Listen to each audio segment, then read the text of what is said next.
Hello food lovers, ಮೊದಲನೇದಾಗಿ ನಮ್ಮ ವೀಕ್ಷಕರೆಲ್ಲರಿಗೂ ದೀಪಾವಳಿ ಹಬ್ಬದ ಶುಭಾಶಯಗಳು. ವೀಕ್ಷಕರೇ, ದೀಪಾವಳಿ ಹಬ್ಬ ಅಂದ ತಕ್ಷಣ ನಮಗೆ ನೆನಪಾಗೋದು ಕಾಜು ಬರ್ಫಿ. ಈ ಕಾಜು ಬರ್ಫಿನ ತುಂಬ ಈಸಿ ಮೆಥಡಲ್ಲಿ ಹೇಗೆ ಮಾಡೋದು ಅಂತ ನಾನಿವತ್ತು ತೋರಿಸ್ಕೊಡ್ತೀನಿ. ನಮ್ಮ ವಿಡಿಯೋನ ಕೊನೆ ತನಕ ನೋಡಿ. ಯಾರಿನ್ನೂ ಸಬ್ಸ್ಕ್ರೈಬ್ ಆಗಿಲ್ವೋ ದಯವಿಟ್ಟು ಸಬ್ಸ್ಕ್ರೈಬ್ ಮಾಡ್ಕೊಳ್ಳಿ, ಹಾಗೆ ಪಕ್ಕದಲ್ಲಿರೋ ಬೆಲ್ಲೈಕಾನ್ನ ಒತ್ತಿ. ನಾನು ನಿಮ್ಮ Lakshmi, welcome to Lakshmi recipes. ನಾನಿಲ್ಲಿ ಕಾಜು ಬರ್ಫಿ ಮಾಡಲಿಕ್ಕೆ 1 ಕಪ್ ಕಾಜು ಅಥವಾ ಗೋಡಂಬಿನ ತೊಗೊಂಡಿದ್ದೀನಿ. ಅರ್ಧ ಕಪ್ ಸಕ್ಕರೆ ತೊಗೊಳ್ಳಿ, 2 ಟೇಬಲ್ ಸ್ಪೂನ್ ತುಪ್ಪ, ಫ್ಲೇವರ್ಗೆ ಅಂತ 3 ಏಲಕ್ಕಿ, 1/4 ಕಪ್ ನೀರು. ಓಕೆ ಫ್ರೆಂಡ್ಸ್, ಇವಾಗ ತಯಾರಿ ವಿಧಾನ ನೋಡೋಣ. ಒಂದು ಮಿಕ್ಸಿ ಜಾರ್ ತೊಗೊಂಡು ಅದಕ್ಕೆ ಗೋಡಂಬಿನ ಸೇರಿಸ್ಕೊಂಡು ಮಿಕ್ಸಿನ ಆನ್ ಆಫ್ ಮಾಡ್ತಾ ಮಿಕ್ಸಿ ಮಾಡ್ಕೋಬೇಕು. ಒಂದೇ ಸಲ ಮಸಾಲೆ ಥರ ಮಿಕ್ಸಿ ಮಾಡ್ಕೋಬೇಡಿ, ಎಣ್ಣೆ ಬಿಟ್ಕೊಂಡ್ಬಿಡುತ್ತೆ ಇದು.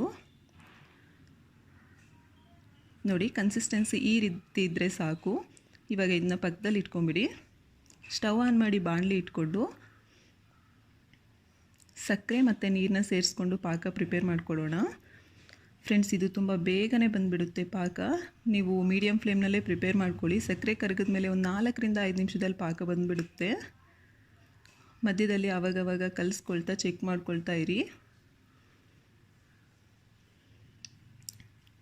ನೋಡಿ, ಈ ರೀತಿ ಒಂದೆಳೆ ಪಾಕ ಬಂದ ತಕ್ಷಣ ನಾವು ಮೊದಲೇ ಪ್ರಿಪೇರ್ ಮಾಡ್ಕೊಂಡಂತಹ ಗೋಡಂಬಿ ಪೌಡ್ರನ್ನ ಇದಕ್ಕೆ ಸೇರಿಸಿ ಎಲ್ಲೂ ಉಂಡೆಗಳಿಲ್ದಿರೋ ಹಾಗೆ ನೀಟಾಗಿ ಕಲಿಸ್ಕೋಬೇಕು. ಕಲಿಸ್ತಾನೆ ಇರಿ ಫ್ರೆಂಡ್ಸ್, ಉಂಡೆಗಳೆಲ್ಲ ಒಡೆದೋಗಿ ನೀಟಾಗಿ ಆಗುತ್ತೆ.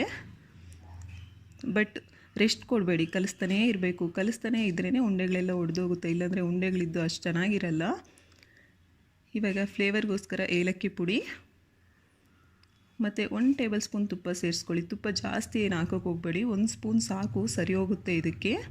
ಇವೆರಡನ್ನೂ ಹಾಕಿ ಮತ್ತೆ ಒಂದು ಸಲ ಚೆನ್ನಾಗಿ ಕಲಿಸ್ಕೊಳ್ಳಿ. ನೋಡಿ ಫ್ರೆಂಡ್ಸ್, ಇನ್ನೇನು ರೆಡಿ ಆಗ್ತಾ ಬಂದಿದೆ. ಕೈಗೆ ನೀರು ಅಂಟಿಸ್ಕೊಂಡು ಸ್ವಲ್ಪ ಇದನ್ನ ತೊಗೊಂಡು ಈ ರೀತಿಯಾಗಿ ಉಂಡೆ ಮಾಡಿದ್ರೆ ನಮ್ಮ ಕೈಗೆಲ್ಲೂ ಅಂಟಬಾರ್ದು. ಈ ರೀತಿ ಕನ್ಸಿಸ್ಟೆನ್ಸಿ ಬಂದರೆ ನಮಗೆ ಪ್ರಿಪೇರ್ ಆಗಿದೆ ಅಂತ ಅರ್ಥ. ಇವಾಗ ನಾವು ಮೊದಲೇ ತುಪ್ಪ ಹಚ್ಕೊಂಡಿದ್ದಂತಹ ಬಟರ್ ಪೇಪರ್ ಮೇಲೆ ಇದನ್ನು ತಕ್ಷಣ ಸ್ಟವ್ ಆಫ್ ಮಾಡಿಬಿಟ್ಟು ಟ್ರಾನ್ಸ್ಫರ್ ಮಾಡ್ಕೋಬೇಕು. ಫ್ರೆಂಡ್ಸ್, ಬಟರ್ ಪೇಪರ್ ಇಲ್ಲ ಅಂದರೆ ಏನೂ ತೊಂದರೆ ಇಲ್ಲ. ಒಂದು ಪ್ಲೇಟಿಗೆ ತುಪ್ಪ ಹಚ್ಕೊಂಡು ಪ್ಲೇಟ್ ಮೇಲೆ ಹಾಕ್ಕೊಳ್ಳಿ, ಚೆನ್ನಾಗೇ ಇರುತ್ತೆ. ಒಂದು ಸ್ವಲ್ಪ ತಣ್ಣಗಾಗೋಕೆ ಬಿಡಿ. ನೋಡಿ, ತಣ್ಣಗಾದಮೇಲೆ ಈ ರೀತಿ ಕೈಯಿಂದ ನಾದ್ಕೊಳ್ಳಿ 1-2-3 ಸಲ. ನಾದ್ಕೊಂಡಾದಮೇಲೆ ಬಟರ್ ಪೇಪರ್ನ ಮತ್ತೆ ಮೇಲ್ಗಡೆಯಿಂದ ಕವರ್ ಮಾಡಿ ಈ ರೀತಿ ಚಪಾತಿ ಸ್ಟಿಕ್ನಿಂದ ಉಜ್ಕೊಳ್ಳಿ ನೀಟಾಗಿ. ಜಾಸ್ತಿ ತೆಳು ಮಾಡೋಕ್ಕೆ ಹೋಗಬೇಡಿ, ತೆಳುವಾದರೆ ಮುರಿದೋಗ್ಬಿಡುತ್ತೆ.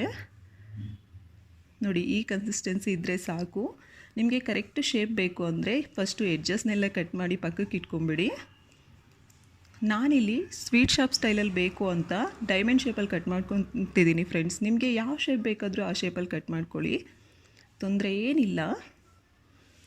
ಇಷ್ಟೇ ಫ್ರೆಂಡ್ಸ್, ತುಂಬ ಸ್ಮೂತಾಗೂ ಟೇಸ್ಟಿಯಾಗಿರುವಂತಹ ಕಾಜು ಬರ್ಫಿ ರೆಡಿ. ಎಷ್ಟು ಸ್ಮೂತಾಗೂ ಎಷ್ಟು ಟೇಸ್ಟಿಯಾಗಿರುತ್ತೆ ಅಂದರೆ ನೀವು ತಿನ್ನೋಕೆ ಸ್ಟಾರ್ಟ್ ಮಾಡಿದ್ರೆ ಆ ಬಾಕ್ಸ್ ಯಾವಾಗ ಖಾಲಿ ಆಯಿತು ಅನ್ನೋದೇ ಗೊತ್ತಾಗಲ್ಲ ಫ್ರೆಂಡ್ಸ್. ಅಷ್ಟು ಬೇಗ ಖಾಲಿ ಆಗಿಬಿಡುತ್ತೆ, ಅಷ್ಟು ಚೆನ್ನಾಗಿರುತ್ತೆ. ನೋಡಿ ಎಷ್ಟು ಸ್ಮೂತಾಗಿದೆ. ಇಷ್ಟ ಆಯಿತಾ? ನೀವು ಪ್ರಿಪೇರ್ ಮಾಡ್ಕೊಳ್ಳಿ. ನಿಮಗೆ ಹೇಗೆ ಬಂದಿದೆ ಅಂತ ಕಾಮೆಂಟ್ ಮಾಡಿ. ನಮ್ಮ ವಿಡಿಯೋ ಇಷ್ಟ ಆದರೆ ಲೈಕ್ ಮಾಡಿ, ಹಾಗೂ ನಮ್ಮ ವಿಡಿಯೋ ಹೇಗಿದೆ ಅಂತ ಕಾಮೆಂಟ್ ಮಾಡಿ. ನಮಗೆ ಸಬ್ಸ್ಕ್ರೈಬ್ ಮಾಡಿ ಸಪೋರ್ಟ್ ಮಾಡಿಬಿಡಿ. ನಮಗೆ ಆದಷ್ಟು ಜನಕ್ಕೆ ಈ ವಿಡಿಯೋನ ಶೇರ್ ಮಾಡಿ.